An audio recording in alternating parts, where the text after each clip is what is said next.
প্ৰথম কথা হৈছে যে মই এই চাৰ্জশ্বিটখনলৈ সন্তুষ্ট নহয় ব্যক্তিগতভাৱে আৰু সন্তুষ্ট নহয় আৰু মোক এতিয়াও এটা প্ৰশ্নৰ উত্তৰ লাগে যে যিসমূহ ভিডিঅ' আগে ওলাই আহিলে সেই শেষৰ ভিডিঅ'টো মোক লাগে এজন জুবিনৰ বন্ধু হিচাপে জুবিন অনুৰাগী হিচাপে জুবিনৰ ভক্ত হিচাপে মই বিচাৰোঁ যে জুবিন গাৰ্গৰ শেষ পৰ্যায়টোত কি হৈছিলে মই জনাৰ মোৰ অধিকাৰ আছে আৰু মোক সেইটো লাগে গতিকে বাকী সবিশেষ মই আৰু এইকেইদিনৰ ভিতৰতে ক'ম আৰু অলপমান তথ্যও আহৰণ কৰিব লাগিব কাৰণ এইটোত মই আন্ধাৰত মানে কাৰণ চলাই থাকিলে নহ'ব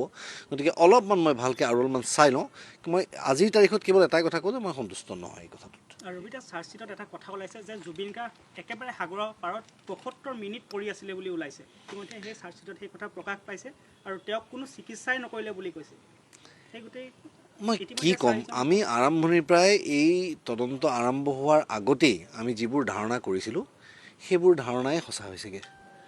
আমি তদন্ত আৰম্ভ নহওঁতেই তেওঁলোকে ৰিজাল্ট নিদিওঁতেই আমি যিবোৰ আমি একিউজেশ্যন দিছিলোঁ যে it was a case of negligence তেওঁলোকে কৰিছে